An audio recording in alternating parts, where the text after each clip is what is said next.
क्या आप एक MBBS की सीट चाहते हैं? एक जीत और जोश से भरी हुई नीट 2025 की तैयारी के लिए तैयार है? एडुफाई हब लाया है एक धमाकेदार और मजेदार वीडियो पॉडकास्ट जिसमें होंगे नीट के 3 सुपर टीचर्स, बायो की बेस्टी, केमिस्ट्री का किंग और फिजिक्स वाले भैया। ये तीनों मिलकर बताएंगे क्या करें आखिरी 30 दिनों में, कैसे बढ़ाएं पढ़ाई का मजा और कैसे करें रैंक बूस्ट पूरे जोश और होश के साथ। ये पॉडकास्ट हमारा 3 सेगमेंट में रहेगा। सेगमेंट 1 बायोलॉजी की टैक्टिक्स।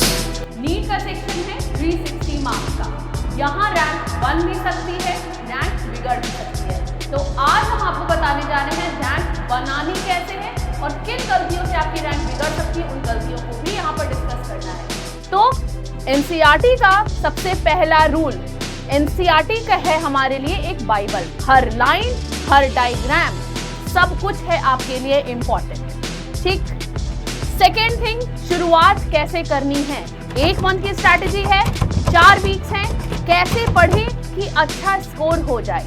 तो पहली स्ट्रैटेजी शुरू करनी है। देखिए बेटा, सबसे पहली बात कि हर बच्चे का दिमाग अलग है। हर बच्चे ने पूरे साल तैयारी अलग अलग तरीके से करी है। किसी को कुछ टॉपिक इजी लगे, किसी को कुछ टॉपिक कठिन लगे। तो आपको पहले बरफरकेट करना है कि आपको मुश्किल क्या लग रहा है और आसान क्या लग रहा है।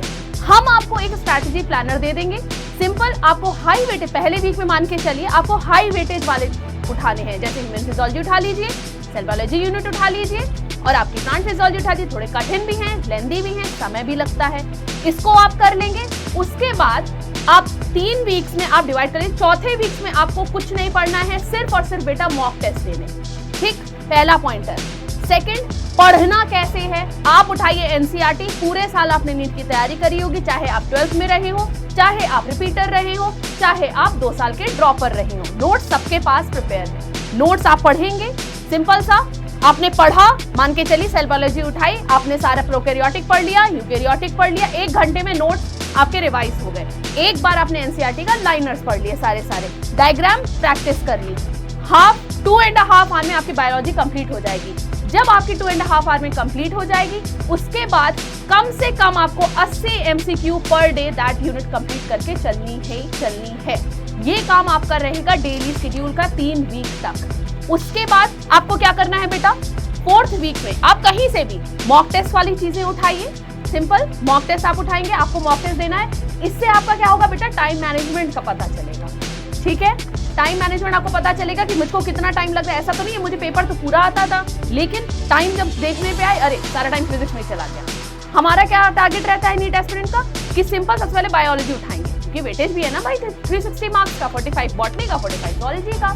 ठीक है, तो सिंपल आपको पहले बायोलॉजी तो उठानी है। उसके बाद आप केमिस्ट्री फिजिक्स में कोई भी उठा सकते हैं। तो आप टाइम फिजिक्स को ज्यादा दे पाए तो बायोलॉजी थोड़ा सा जल्दी करने की कोशिश करिएगा। अच्छा, 1 मंथ में अभी मैंने एक चैप्टर आपको बताया, मैं आपके लिए एक PDF भी रन करवा दूंगी, जिससे आपको पता चल जाएगा कि आप एक शेड्यूल मैनर में किस तरीके से पढ़ें। ठीक है, जहां पढ़ते हो सामने पेपर चिपका देना। ठीक है, आज ये चैप्टर करना है, ठीक, आज ये कर लिया, ये यूनिट करनी है सप्ते, ये कर लिया। ठीक है, आप अपने हिसाब से ऊपर नीचे कर सकते हो। मैं जो आपको PDF बना के दूंगी, उस PDF में ऐसा लिखा होगा कि जिसका वेटेज ज्यादा है, जो ज्यादा टफ है और क्वेश्चन नंबर अब ज्यादा पूछे जा रहे हैं, वो आप पहले वीक में कर लीजिए, पहले सेकेंड वीक में। लास्ट वीक में हल्के फुल्के वाले टॉपिक्स उठा लीजिए, आपके लिए काम आसान हो जाएगा। दूसरा, क्वेश्चन सब कैसे करने हैं। जो मैंने 80 क्वेश्चन बताए ना, सबसे पहले तो देखा करिए, ऐसा नहीं है कि रैंडम कुछ भी क्वेश्चन उठा के लगा लिए, कहीं से कुछ भी बुक उठाई, कहीं से कोई भी कंटेंट उठाया, नहीं। सबसे पहले आप एग्जामिन करिए PYQ का। पूरे साल आपने कहीं पे भी अगर कोचिंग करी होगी तो आपने देखा होगा कि वहां पर टेस्ट होते हैं, टेस्ट के रिगार्डिंग आपको चीजें समझ में आ जाती हैं। लेकिन अपने पॉजिटिविटी के लिए आपको क्या करना बेटा, PYQ लगाने हैं, अपने तरीके सही से समझने हैं कि PYQ में पैटर्न किस पेपर पर। ऐसा नहीं है कि कोई भी टॉपिक उठा रहे हैं, हम वो पार्ट पर ज्यादा फोकस कर रहे हैं जो PYQ फॉर्म में पूछा ही नहीं गया है। तो PYQ क्या हेल्प करते हैं आपके कि एग्जाम को समझने में कि किस टॉपिक से, किस पार्ट से मैचिंग से क्वेश्चन बन रहा है, कैसे असर्शन रीजन बन रहा है। PYQ करिए। ठीक है, पास्ट 10 ईयर्स की PYQ is much enough for you. उसके बाद आपने जो भी सोर्स है आपका क्वेश्चन का, आप करते हैं। दूसरी चीज आपके लिए एक और बेनिफिटेड, आपके लिए और इजी टास्क, हम हमारा नीट क्रैश कोर्स रन कर रहे हैं। 24 मार्च से वो स्टार्ट हो गया है। आप डेली वहां पर आपको स्टार्टिंग में कॉन्सेप्ट समझाया जाता है। एग्जैक्ट देखो बेटा, 2 घंटे की क्लास में आप भी जान रहे हैं, पूरे साल अगर नहीं पढ़ा होगा 2 घंटे की क्लास में कुछ भी नहीं समझ में आने वाला। ठीक है, थोड़ा सा कॉन्सेप्ट पढ़िए, उसके बाद हम क्वेश्चन प्रैक्टिस कराएं, हमारे साथ क्वेश्चन प्रैक्टिस करिए, पीवाईक्यू की सीरीज चलती है तो पीवाईक्यू सॉल्व करवा लीजिए। ठीक है, तो नीट के लिए आपके लिए इतना सफिशिएंट है। 1 मंथ में आप एकदम जीरो से हीरो बन सकते हैं, पर ये भी नहीं एकदम सो के जागोगे तो हीरो बनना आसान नहीं है। मेहनत पूरी साल करी होगी तब आप हीरो बनेंगे। तो आखिरी में मैं आपसे यही बोलूंगी, डिमोटिवेट नहीं होना है, फिर से एक जोश के साथ नीट की प्रैक्टिस शुरू करनी है, क्वेश्चन प्रैक्टिस शुरू करनी है। स्ट्रैटेजी मैंने आपको बता दी और साथ ही साथ हमारे नीट क्रैक तो चल ही रहा है, उसको ज्वाइन करिए, बढ़िया से आप अपने रैंक स्कोर करिए। Okay, segment 2 chemistry cracker plan. Chemistry बच्चों नीट एग्जाम में 3 चीजों से जीती जा सकती है। पहला है फॉर्मूलेस, दूसरा है फ्लो चार्ट और तीसरा है सबसे इंपॉर्टेंट फुल जोश और खुद के ऊपर ट्रस्ट। सबसे अच्छा तरीका है केमिस्ट्री को आप सेगमेंट में डिवाइड कर लो। कैसे? सर फिजिकल को अलग कर लो, इनऑर्गेनिक को अलग कर लो, ऑर्गेनिक को अलग कर लो, और तीनों चाहे ऑर्गेनिक हो, चाहे इनऑर्गेनिक हो, चाहे फिजिकल हो, भाई पढ़ने का फंडा बड़ा क्लियर है। दिल से पढ़ोगे तो दिमाग लास्ट में मान ही जाएगा, है ना। क्लियर पढ़ना है, नो डाउट के साथ, बहुत ज्यादा नहीं पढ़ना है कि पता चले दिमाग में एकदम ओवर थिंकिंग वाला कॉन्सेप्ट हो गया, लास्ट में सब भूल गए। एकदम क्लियरली कॉन्सेप्चुअल पढ़ना है। अब सवाल ये है कि sir physical chemistry, inorganic, organic को पढ़े कैसे, कौन से वेटेज वाले चैप्टर अगर आप ये भी बता देते तो मजा आ जाता। तो दोस्त फिजिकल केमिस्ट्री का फंडा क्लियर करता हूं। सबसे पहले क्या करो, फॉर्मूला चार्ट बना लो और जहां बैठ के पढ़ते हो स्टडी टेबल पे उसको फिक्स कर लो। रोज सुबह देखना है चाय के साथ, है ना, शाम की चाय के साथ उस फॉर्मूले शीट को क्रॉस चेक करते रहना है। फिजिकल में, नीट में पेपर में जो भी क्वेश्चन आते हैं डायरेक्ट फॉर्मूला बेस्ड। अगर आपका फॉर्मूला आपको याद है, बहुत सारे क्वेश्चन तो ऐसे ही बन जाएंगे। और याद रखना, फिजिकल केमिस्ट्री के अगर आपके सारे क्वेश्चन सही होते हैं नीट में, तो आप कई हजार बच्चों से आगे रैंक खुद ही बना लेते हो, क्योंकि नीट वाले बच्चों का सबसे बड़ा डर होता है न्यूमेरिकल। तो सबसे पहला कॉन्सेप्ट, सबसे पहली ट्रिक तो आपके लिए यही है कि फिजिकल का एक भी न्यूमेरिकल गलत ना हो, और उसका सबसे बेस्ट तरीका है सारे फॉर्मूलेज उंगली पे हो। कोई दोस्त पकड़ो, 2 घंटा मारो, सारे फॉर्मूले सुनाते रहो, तो आपके सारे फॉर्मूले दोस्तों के भी बोलते रहोगे तो याद रहेंगे। अब सर इनऑर्गेनिक क्या करें? तो दोस्त इनऑर्गेनिक के लिए सबसे बढ़िया है आपकी एनसीईआरटी बुक। उससे बाहर कुछ आया ही नहीं और ना आएगा। अलग अलग कलर के हाइलाइटर लो, जो भी तुम्हारा फेवरेट हो या जो भी तुम्हारा फेवरेट पहनता हो, उठाओ, खटाखट सारा एकदम हाईलाइट कर दो और बस देखते रहो हर दिन, है ना। फेवरेट कलर होगा तो देखने का मन भी करेगा ना, तो पढ़ते रहो। इनऑर्गेनिक उससे बाहर आनी ही नहीं है, तो इनऑर्गेनिक वाली प्रॉब्लम भी खत्म हो गई, है ना। अब है ऑर्गेनिक, और ऑर्गेनिक में बताता हूं ब्रह्मास्त्र। फंडा कहता है 12th की ऑर्गेनिक प्लस 11th का हाइड्रोकार्बन। अगर इतना ही कर लिया जाए सिर्फ, तो ये यकीन मानो पूरी ऑर्गेनिक का 2 क्वेश्चन या 3 क्वेश्चन बचेगा, सारा आप अटेम्प्ट कर लोगे। तो फंडा क्या कहता है, 12th की पूरी ऑर्गेनिक और 11th का hydrocarbon. Most of the question organic के यहीं से बनते हैं। और सर ऑर्गेनिक लर्न ही नहीं होती, याद करना बड़ा मुश्किल है सर। मैकेनिज्म तो बाप रे बाप याद ही नहीं होती, कुछ करना ही नहीं भाई तुम्हें, कौन सा उसको जिंदगी भर तुम्हें याद रखना है। थोड़ी सी रिटन प्रैक्टिस करो। सारे नेम्ड रिएक्शन ऑब्वियसली आप सबके पास पढ़े होंगे एक बार, हाँ, या तो चैनल पे पढ़े हैं सारे नेम्ड रिएक्शन की वीडियोस, वहां से जाओ, नेम रिएक्शन के वीडियोस उठाओ, सारा बैठ के एक बार लर्न कर लो। नेम रिएक्शन पे कब्जा कर लो, टाइप ऑफ रिएक्शन पे कब्जा कर लो, डिस्टिंग्विश पे कब्जा कर लो, ऑर्गेनिक पे कब्जा हो गया, तो ज्यादा प्रॉब्लम है नहीं, है ना। केमिस्ट्री को दिल से लगा के पढ़ना है, फिर अपने आप केमिस्ट्री हो जाती है। जो कहते हैं केमिस्ट्री रटना है, उनकी एकदम मत सुनो, क्योंकि उनका सिलेक्शन नहीं होने वाला, होगा तुम्हारा ही, क्योंकि तुम ही पढ़ोगे दिल से। और केमिस्ट्री का फंडा मैंने कई बार आपको बताया, फिर से बताता हूँ, जितना सिंपल सोचोगे उतना केमिस्ट्री क्लियर होगी। जैसे नॉट ओवर ईटिंग, वैसे नॉट ओवर स्टडिंग। ज़्यादा पढ़ने की जरूरत भी नहीं है, क्लियर पढ़ना है, साफ सुथरा पढ़ना है, प्रैक्टिस करते रहना है। सेगमेंट 3 फिजिक्स का गेम प्लान। तो दोस्त देखो, फिजिक्स की बारी फंडा एकदम से क्लियर सा है। फिजिक्स के बारे में एक कहावत है कि फिजिक्स डराता है, बट दोस्त फिजिक्स डराता है सिर्फ उसे जो उसे सॉल्व नहीं करता, उससे डराता है, ठीक है। तो फिजिक्स के बारे में आपको क्या करना चाहिए, मैं 3-4 पॉइंट आपको बताने वाला हूँ, very simple to the point. सुबह को जगते ही और शाम को या रात को, जब भी तुम सोते ही जाते हो, तो सुबह को जगते ही और रात को सोते ही वक्त सबसे पहले फार्मूले, वो जैसे नहीं होता है चाय के साथ बिस्किट, वो वाला कॉन्सेप्ट होना चाहिए, ठीक है। चाय के साथ बिस्किट वाला कॉन्सेप्ट होना चाहिए। सुबह को जगते ही और शाम को या रात को सोते ही फार्मूलों पे जितनी बढ़िया पकड़ होगी उतना बेस्ट तुम्हारा एग्जाम जाने वाला है। अभी हम लोग जो सीरीज चला रहे हैं, तुमने देखा भी होगा, जो हम लोग क्रैश कोर्स की सीरीज चला रहे हैं, उसमें भी तुम देख रहे होगे कि हम जो कुछ भी डिस्कस कर रहे हैं अच्छे से फार्मूलों को डिस्कस करने के बाद तुम देख रहे होगे बेटा कि सारे सवाल बनते हुए चले जाते हैं, ठीक है। तो ये आपकी पहली स्ट्रेटजी होनी चाहिए कि फार्मूले पे जबरदस्त पकड़ होनी चाहिए। दूसरे स्ट्रेटजी पे आते हैं, वो ये है कि बेटा टाइम शॉर्टेज ना पड़े, इसके लिए आपको न्यूमेरिकल्स की जबरदस्त प्रैक्टिस करनी पड़ेगी। तो एटलीस्ट एक रूल बना लीजिए, फंडा बना लीजिए, एटलीस्ट आपको हर दिन 50 क्वेश्चंस करने हैं। इससे क्या होगा ना, वो जो ब्रेन की जो मसल्स हैं उनकी जबरदस्त एक्सरसाइज होगी 50 क्वेश्चंस करने के बाद हर दिन, ठीक है। और कहाँ से करना है तो वो हम तुमको बताते ही हैं क्लास के अंदर, तो वो तुम जानते ही होंगे, ठीक है। नंबर 3 पे आ जाते हैं, वो ये है कि अपने कॉन्सेप्ट को बेस्ट करने के लिए, अपने कॉन्सेप्ट को बिल्डअप करने के लिए सबसे जो जरूरी चीज़ है और टू द पॉइंट जो बातें करने के लिए, वो ये है PYQ। तो प्रीवियस ईयर के क्वेश्चंस हमें मस्ट करने हैं, ज़रूर करने हैं और कॉन्सेप्चुअली करने हैं, ठीक है। ये हो गई 3 बातें। एक मेरे तरफ से तुम्हारे लिए टिप, और वो ये है कि बेटा बहुत ध्यान से इस बात को समझिएगा, बहुत ज़रूरी चीज़ है। फार्मूले आप जब कभी भी करेंगे तो उसको एक चीज़ को ध्यान में रखते हुए करना है कि उसका प्रॉपर एक डायग्राम बनाएंगे। डायग्राम और फार्मूले को कोरिलेट करते हुए जब चलेंगे तो आपको समझ में आएगा कि जब क्वेश्चंस कर रहे होंगे तो उसमें जो फार्मूले में जो कोई भी सिंबल है उसका एग्जैक्ट मीनिंग क्या है, तभी क्वेश्चंस बन पाएंगे और उसी से क्वेश्चन आपका कॉन्सेप्ट जो होता है वो इन्हांस होता है, ठीक है। तो एक चीज़ है वो ये है ना कि फिजिक्स के लिए बेटा क्या है, सबसे पहली जो ज़रूरत चीज़ है फिजिक्स के लिए बेटा, एक्यूरेसी बहुत ज़रूरी है, ठीक है। एक्यूरेसी फिजिक्स में मस्ट है, जल्दीबाजी के चक्कर में गलती हमें नहीं करना है। तो जब कभी भी आप घर पे प्रैक्टिस करें या अभी भी जो कुछ भी आप पढ़ रहे होंगे उसमें एक्यूरेसी का पूरा ख्याल रखना है। ज़्यादा से ज़्यादा पढ़ने के चक्कर में हमें अपनी एक्यूरेसी को कम नहीं करना है। और एक सेकेंड टिप मैं और देना चाहूँगा, वो ये है जो बेटा फर्स्ट टाइम नीट का पेपर देने जाते हैं उनके साथ अक्सर ये प्रॉब्लम आ जाती है। जो कई बार दे चुके हैं उनके साथ तो ऐसी दिक्कत नहीं आती है, जो फर्स्ट टाइम पेपर देने जाते हैं उनको टाइम को लेकर के प्रॉब्लम आ जाती है। फर्स्ट ऑफ ऑल आपको फिजिक्स को अटेम्प्ट नहीं करना है, एकदम इसको रख लीजिए। मैं फिजिक्स का टीचर हूँ, फिर भी मैं आपको ये सजेशन दे रहा हूँ क्योंकि बहुत सारा टाइम फिजिक्स में किल हो जाती है। उसके बाद पता चलता है कि बायोलॉजी एंड केमिस्ट्री के आते हुए क्वेश्चन हमसे छूट जाते हैं। तो आपको टाइम बाउंडेड प्रैक्टिस अभी से भी घर पे करना चाहिए।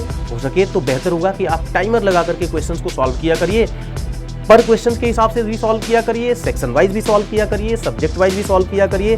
अब जब मॉक देंगे तो उसमें भी, जैसे मॉक दें तो प्रॉपर एग्जामिनेशन के जो हमारी कंडीशंस होती हैं उसमें आप सॉल्व करें तो बेहतर बात है। बट अगर घर पे आपको अगर मॉक देना है तो उसमें भी टाइम बाउंडेड ही प्रैक्टिस करिए, आप टाइमर लगा करके करिए, ठीक है। और फिजिक्स को सबसे आखिरी में अटेम्प्ट करिए दोस्त, ये बहुत ज़रूरी चीज़ है, नहीं तो फिर फिजिक्स जो है ना वो गड़बड़ हो जाएगा, टाइम सारा किल कर जाएगा और उसके बाद आपकी केमिस्ट्री और बायोलॉजी जो है वो छूट जाएगी। तो दोस्त ये वाली गलती नहीं करनी है।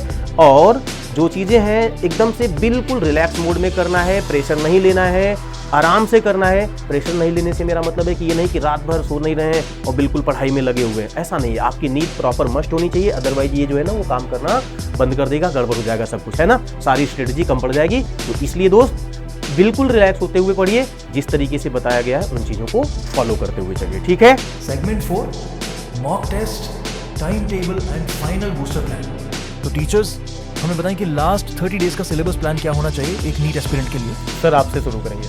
सर मुझे लगता है कि बच्चा फ्रेश उठता है मॉर्निंग में, तो उसको जो हाई वेटेज वाले या जो उसको लगते हैं कि चैप्टर थोड़े मुश्किल हैं, उनको मॉर्निंग टाइम पे ही उसको रिवीजन के लिए जाना चाहिए, प्रैक्टिस करने के लिए जाना चाहिए। बात बिल्कुल सही है, क्योंकि सुबह सुबह में हमारा माइंड जो होते हैं पूरी तरीके से एनर्जेटिक होता है, तो वहाँ पे जो भी मुश्किल टास्क होगा उसको बहुत आसानी से किया जा सकता है। बच्चा लोग एकदम सर सही बोल रहे हैं। और उसके बाद हमारा ऐसा मानना है सर कि दोपहर के टाइम पे इन बच्चों को जो मॉडरेट चीज़ें हैं, जिसको कि मतलब बड़े बहुत टफ नहीं होना चाहिए, बहुत इजी नहीं होना चाहिए, मॉडरेट चीज़ें, उस तरीके की चीज़ों पे फोकस करना चाहिए। वो बच्चे टू बच्चे वेरी करता है किसका किस पे अच्छा कमांड है। बच्चा अच्छा, जब हम लोग टफ बोल रहे हैं तो ये मत समझना कि टफ का मतलब मैं कह रहा हूँ सुबह फिजिक्स और सर कह रहे हैं मॉडरेट, इसका मतलब दोपहर में केमिस्ट्री है। हर सब्जेक्ट में कुछ ऐसे चैप्टर्स या कुछ टॉपिक हैं जो टफ हैं, तो जो ऐसे फिजिक्स के टफ हो उनको मॉर्निंग में रख लो, जो केमिस्ट्री के ऐसे टफ हो उनको मॉर्निंग में रख लो। आप ऐसे कर सकते हैं। मतलब आप ये कहना चाह रहे हैं कि फिजिक्स टफ नहीं है, केमिस्ट्री टफ है? नहीं, मैं ये कहना सिर्फ चाह रहा हूँ कि फिजिक्स है टफ, तो फिर जब टफ ही है तो फिर बहुत ज्यादा करके क्या ही फायदा है। तो जहाँ ज्यादा नंबर है फिजिकल केमिस्ट्री और सबसे ज्यादा मार्क्स किसमें आते हैं बेटा? बायो।